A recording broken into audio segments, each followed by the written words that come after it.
Paso a la intervención de los distintos portavoces. La señora Caballero tiene la palabra por el Grupo Parlamentario Mixto. Muy buenos días a todos. Buenos días, señora Lacruz. Encantada de saludarle. Es de Unión del Pueblo Navarro, miembro del Grupo Mixto, y como portavoz pues tengo una serie de preguntas para formularle en esta comisión. ¿Usted entre qué fechas fue directora general de la Cartera Común del Servicio del Sistema Nacional de Salud y Farmacia?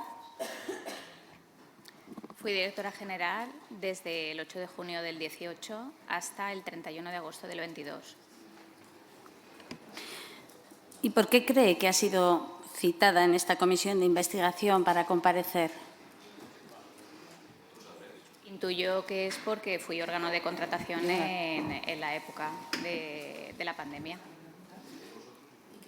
Sí, yo no la he citado y creo que me parece que decido que sí, que me dejen intervenir sin haber comentarios de fondo que me distraen. Lo digo, bueno, sí, que perdón, presidente, entiendo que modera usted, pero… Las distracciones ya saben que en esta sala, o sea, en esta comisión van a ser habituales. Yo les pediría un poco de sentido común para que no obliguen a este presidente a estar constantemente manteniendo el orden. Todos somos adultos y creo que podemos llegar a un punto de equilibrio en el que la comisión se pueda celebrar correctamente. Siga, señora Caballero.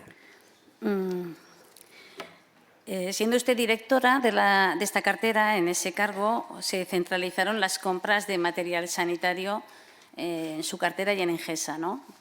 En ese momento, ¿cuál era el procedimiento que se seguía para contratar?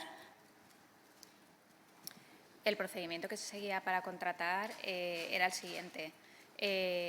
Dispusimos para ordenar todas las peticiones de ofertas que llegaban, porque llegaban por múltiples vías, cualquiera que se puedan imaginar, hasta gente que venía a la puerta del Ministerio ofreciendo productos. Generamos un correo electrónico que era COVID-19 suministros @msbcs.es,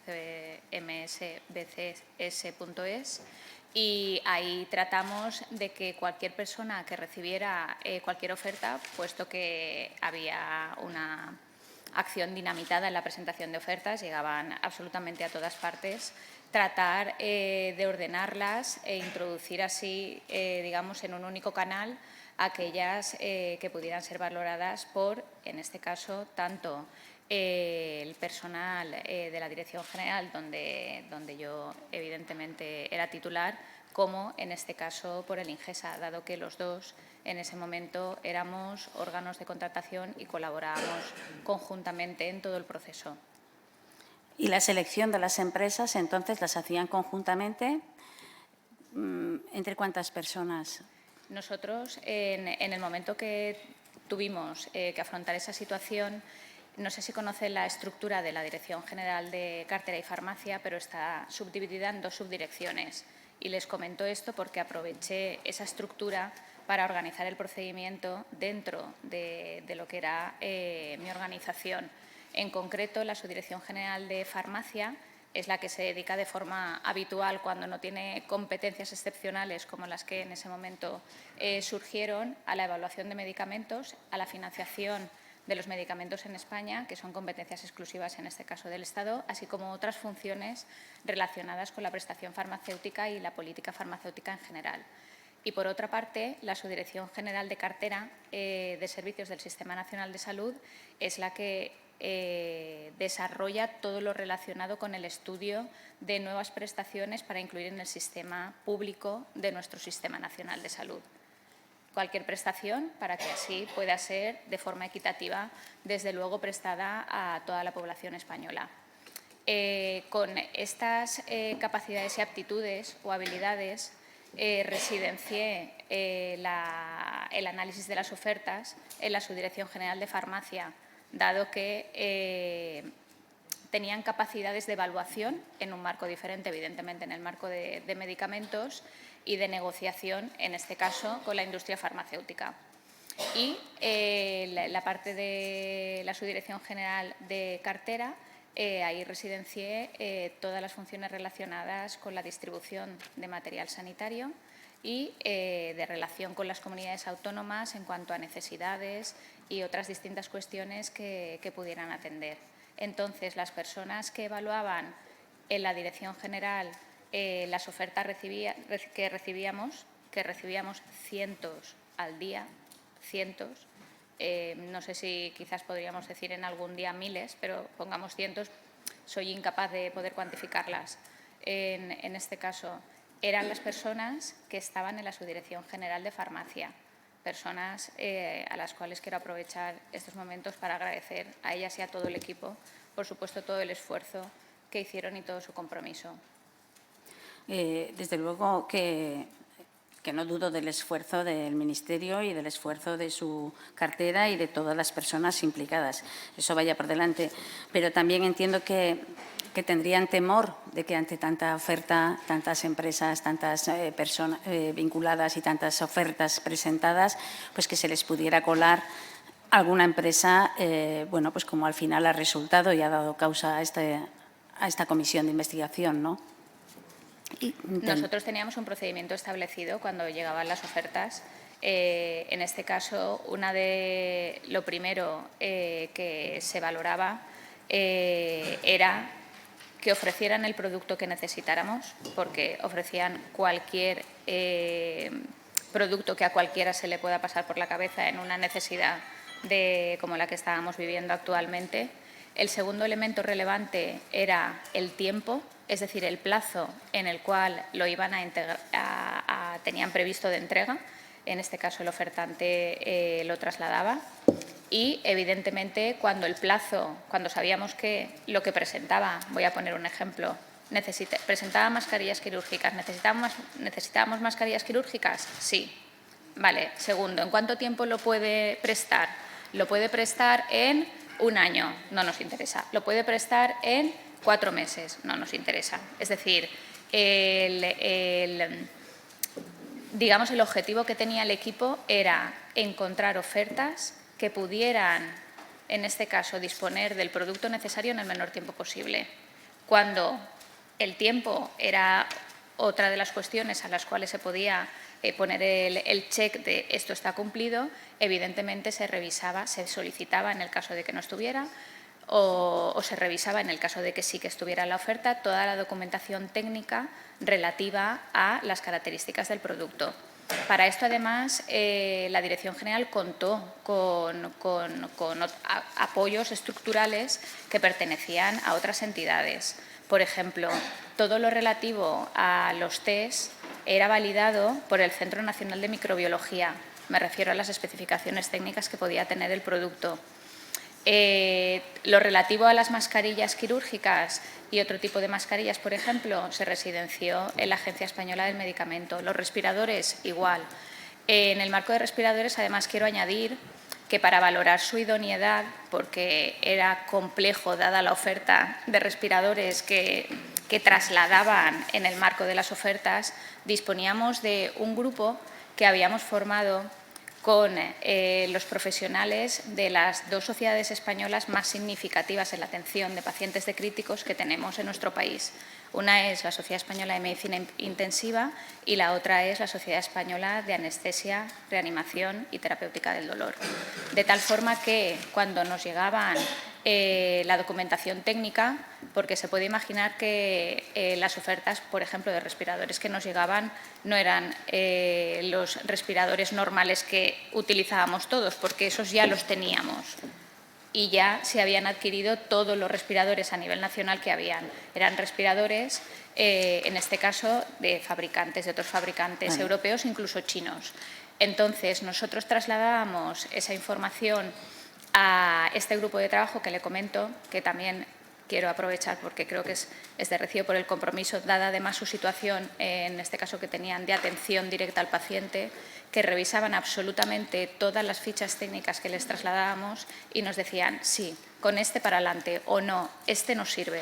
Sí, mire, sí, señora Lacruz, yo le agradezco todas las explicaciones. Lo que pasa que como tengo un tiempo tasado entre mis preguntas y sus respuestas, quizás igual en algún caso le pediré que más concreto, porque si no, no me va a dar tiempo a formularle las que le quiero hacer.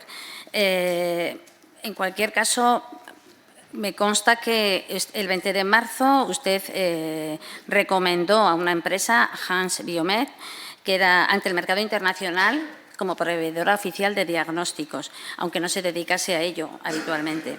¿Esta se la recomendó a usted el ministro Illa o le llegó por ese buzón?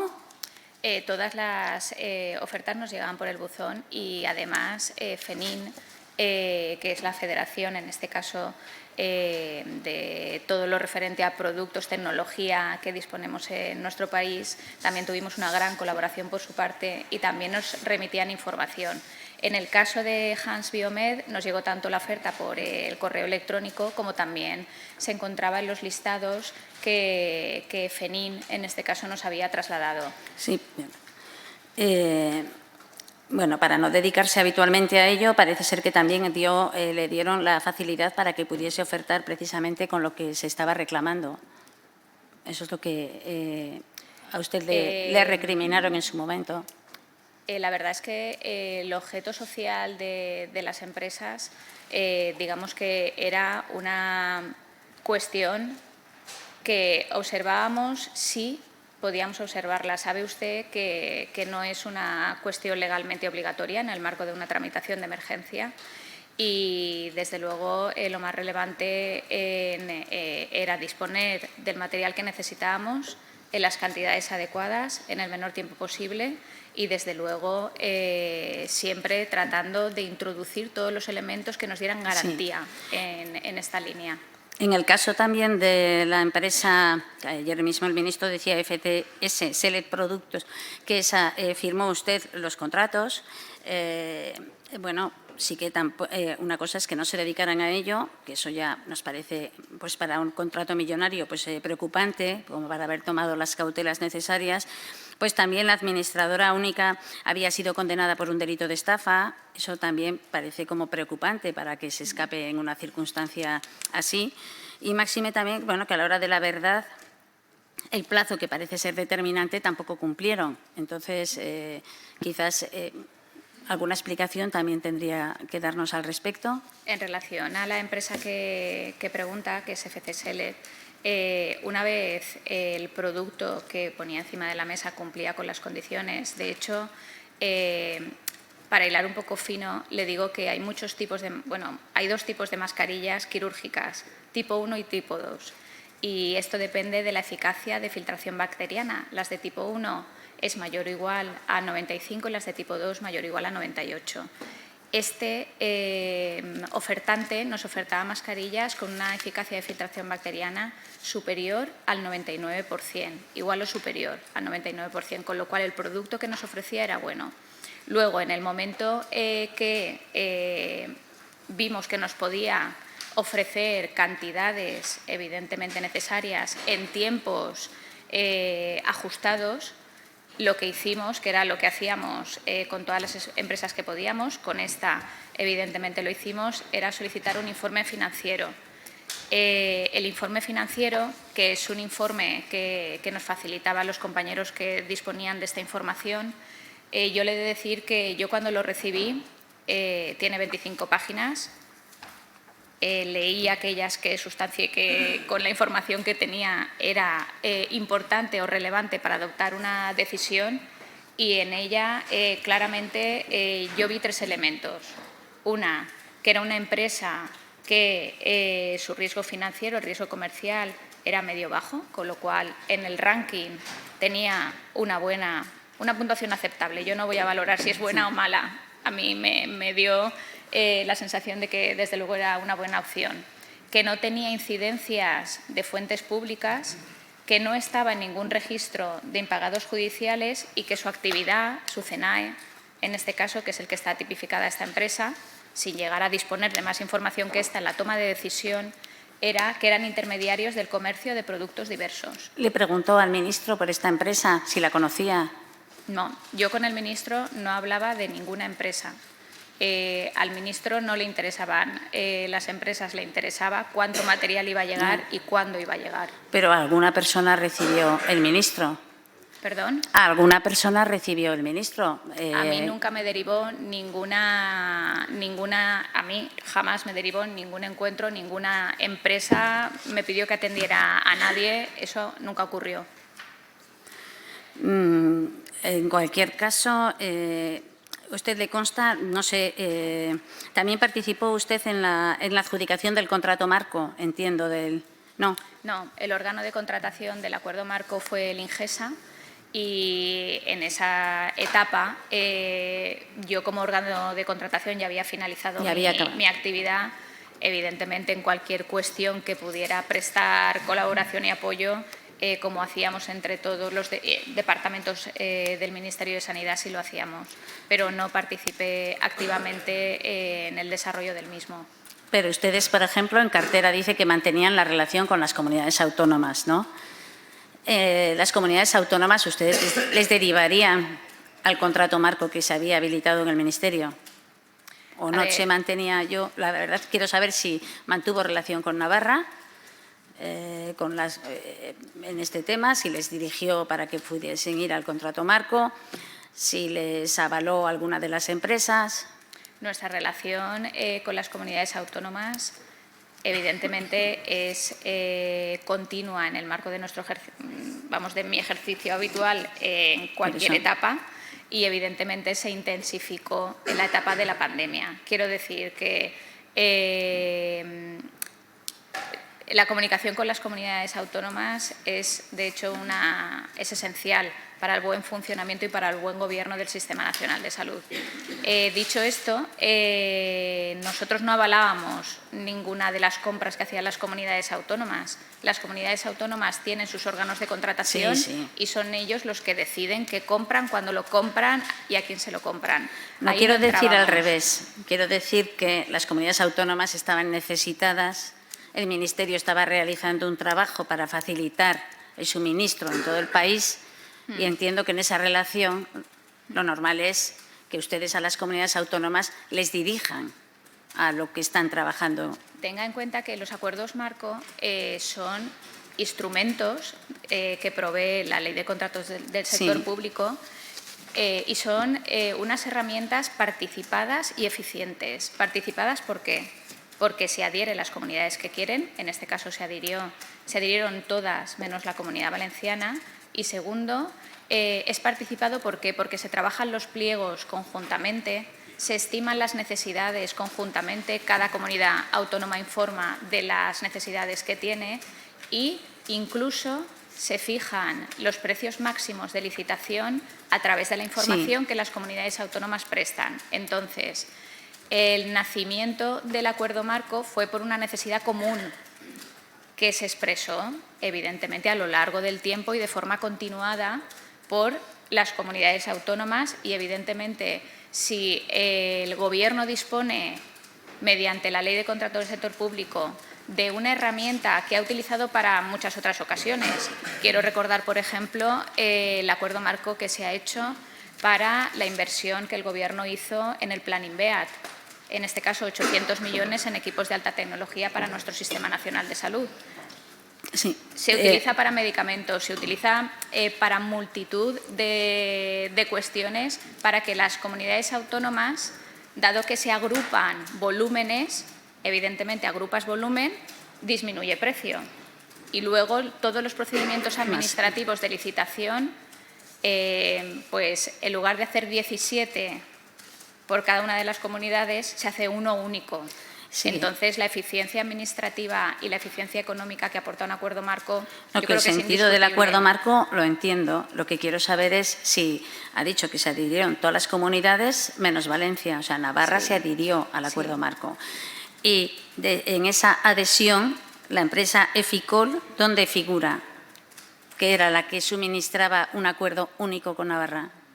Desconozco esa información. Yo no pertenecía a la unidad técnica que valoraba las distintas ofertas que se presentaron y no puedo contestarle a esa pregunta. Usted en algún momento dado, la empresa Ficol dice entonces que no tiene ni idea ni le suena. No le suena ni como una empresa de las que se presentase ni en el buzón, ni en ninguno de los contratos que forman parte del acuerdo marco. A mí no, pero ya le digo que yo no gestionaba el acuerdo marco, con lo cual… es raro que una comunidad foral de Navarra haga el contrato mayor que hace como a una única empresa, aunque esté adherida al Acuerdo Marco Nacional y que lo fíe todo a una empresa que es de Lucena y que en realidad pues ofrecía producto nacional y al final tuvo que ir a China.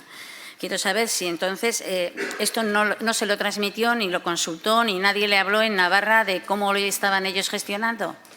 No, como le he dicho antes, cada órgano de contratación, en este caso, si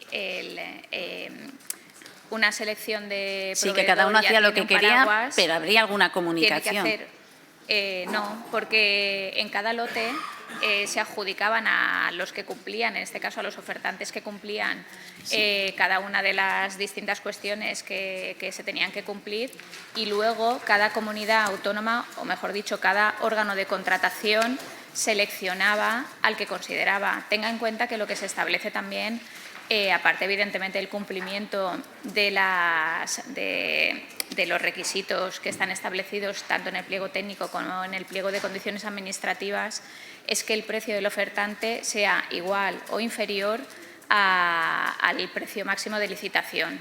Desconozco el precio de la empresa que usted comenta y desconozco las razones que llevarían a Navarra a comprar ahí, pero seguro que el órgano de contratación le podrá contestar, porque seguro que lo adoptó por alguna razón. Si hubieran querido hacer una comisión de investigación en Navarra, igual lo hubiéramos sabido. Por eso trato también de entenderlo desde aquí. En cualquier caso, usted a la empresa de soluciones de gestión la conocía, sabía que no tenía conocimiento en absoluto de que existía, ¿no? Ninguno. Tampoco yo no sé si se les avisó, hubo un momento dado que esta empresa pues sirvió a Baleares y hubo una partida defectuosa y hubo un certificado por parte del Centro Nacional de Medios de Protección en el que decía pues que había pasado esto y yo quiero saber si se avisó a la Dirección General suya para que tuviesen en cuenta este hecho.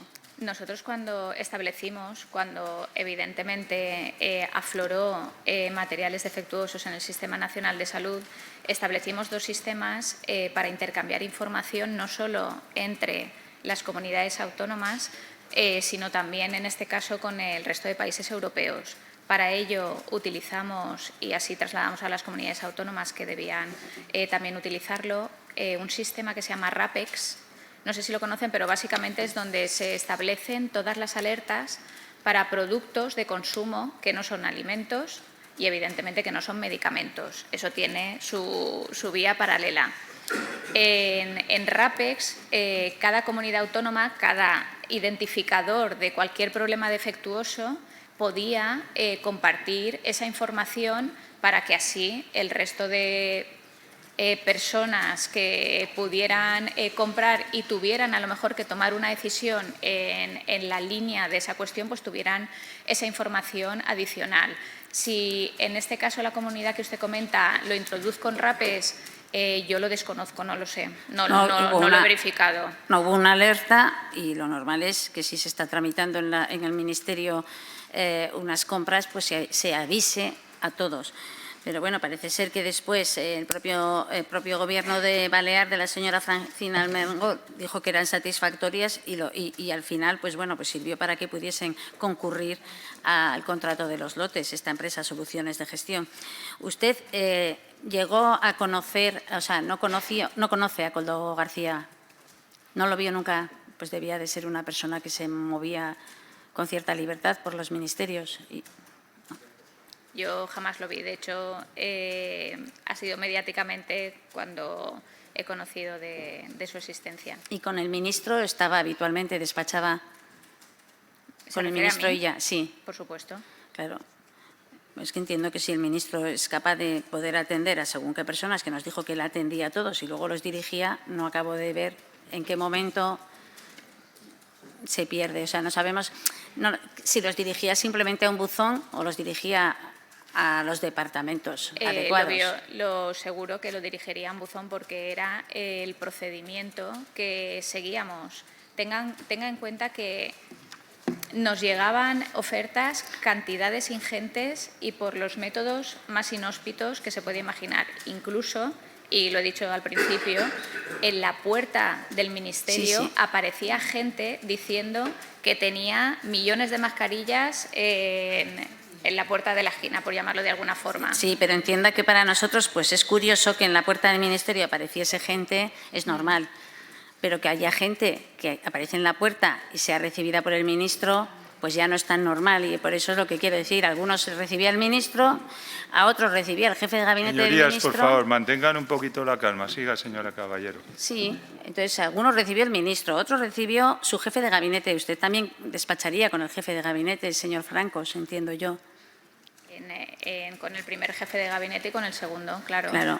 Y el señor Francos pues también nos dijo en esta comisión que había estado precisamente, había recibido a una de estas personas que se agolpa en el ministerio y que no es uno cualquiera, sino que era el asesor de otro ministro. Entiendo que si lo reciben, pues al final en ningún caso lo derivaron al buzón. Lo llegaron a derivar, que al final lo derivaron al acuerdo donde fue precisamente habilitado para 2 lotes. Por eso le preguntaba yo si usted conocía, si había tenido ocasión de poder hablar o si habló con el propio Francos del señor Koldo García para que lo atendiera. En ningún caso el señor Francos ni el señor Illa, como le he dicho antes, me derivaron ni a esa persona ni a ninguna empresa. Dese cuenta que yo llegué en un momento incluso a tener 2 teléfonos y uno solo para que el ministro me pudiera llamar, porque el otro tenía tal intensidad que era imposible a veces que el ministro pudiera hablar conmigo. Con lo cual, con esto le quiero decir que íbamos, como todos, evidentemente los que estábamos en esa situación, a 3.000 por hora durante 20 horas al día. En los peores meses de la pandemia, con lo cual todos tratábamos de tener muy claras nuestras funciones y, desde luego, de agilizar los procedimientos. Y desde que establecimos el correo, todas las peticiones iban allí, porque cualquier cosa que no hubiera sido así hubiera, desde luego, desordenado la estructura y hubiéramos sido, desde luego, no hubiéramos sido todo lo eficaces que pudimos en su momento, con las mejoras, evidentemente, que seguro que existían, que pudimos ser. Pero yo me imagino que usted, como yo y como cualquier español, hoy, sabiendo ya lo que sabemos, será consciente de que, a pesar de todas esas precauciones, ese buzón, ese sistema para evitar las partidas defectuosas, pues hubo muchas cuestiones que se colaron en el sistema y hubo muchas empresas o algunas que, francamente, pues se enriquecieron. Luego, no sé si el sistema sería repetible en una situación posterior similar. ¿Sabe lo que pasa? Que en ese momento, más allá de la gran vorágine, evidentemente, que teníamos y de lo complejo que era la situación en todos sus aspectos, tampoco teníamos una bola de cristal y tomábamos las decisiones con la información que disponíamos en ese momento y siempre con un único objetivo. En mi caso, desde luego, cuando tenía la encomienda como órgano de contratación, de traer el máximo material adecuado en el menor tiempo posible. Ese era mi objetivo final. Con lo cual, ¿qué podía pasar? Era desconocido. Tomábamos decisiones con la información que disponíamos y tratábamos, desde luego, que fuera en las mejores condiciones. O sea, usted puede asegurar que no tiene ningún correo, ni usted ni su departamento, ni de Koldo García, ni de ninguno de los que forman parte de la trama de soluciones de su empresa con la que hacían los contratos. Mire, cuando me ha preguntado por el procedimiento, le he dicho que teníamos un correo electrónico, que tenía un equipo que valoraba las ofertas y yo 2 veces al día teníamos programadas reuniones con las 2 personas responsables de cada una de las subdirecciones que le he comentado anteriormente, la que se dedicaba a la evaluación de las ofertas y la que se dedicaba a la distribución. Estas reuniones yo las tenía justo la primera después de tenerla con el ministro y con todo el equipo, que la teníamos religiosamente a las 8 de la mañana. Yo con mi equipo la tenía a las 9 porque además las reuniones eran muy ejecutivas, y la siguiente la tenía a las 5, que era 1 hora antes de la segunda reunión con el ministro, porque hacíamos 2 reuniones con él, a las 8 y a las 6, y cuantas reuniones fueran necesarias a nivel, evidentemente, entre partes. Y con mi equipo yo la tenía a las 9 y a las 5.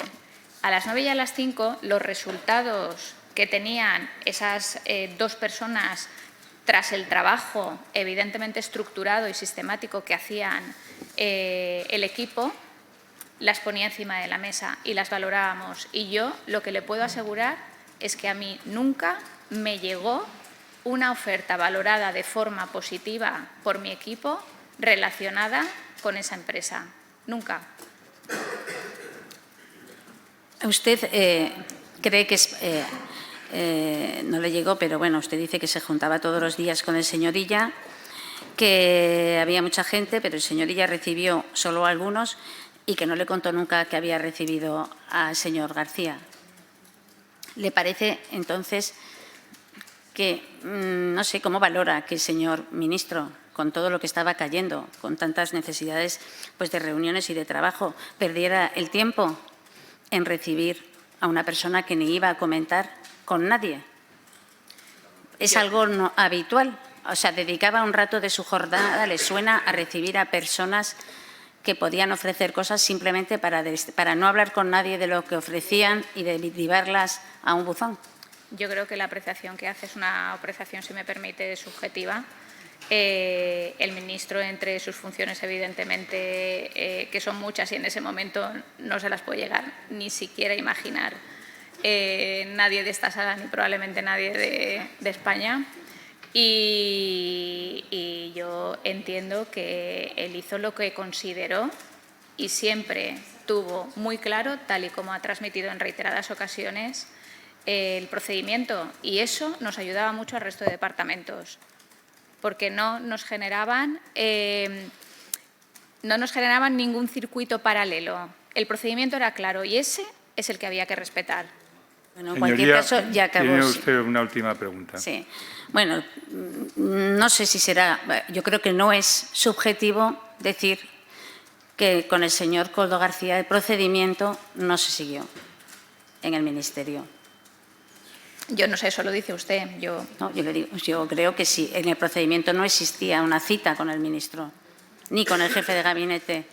Entonces entiendo que si había un procedimiento, en ese caso es objetivo, ¿no? Que no se siguió. Señora Caballero, ya ha sido su última Gracias. intervención. Conteste si quiere, señora. No tengo nada que decir al respecto.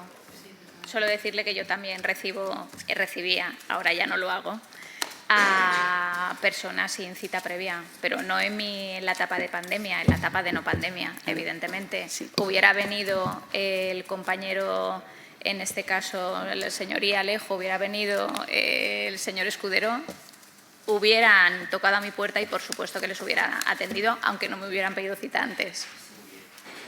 Muy bien, pues muchas gracias. A continuación, por el Grupo Parlamentario.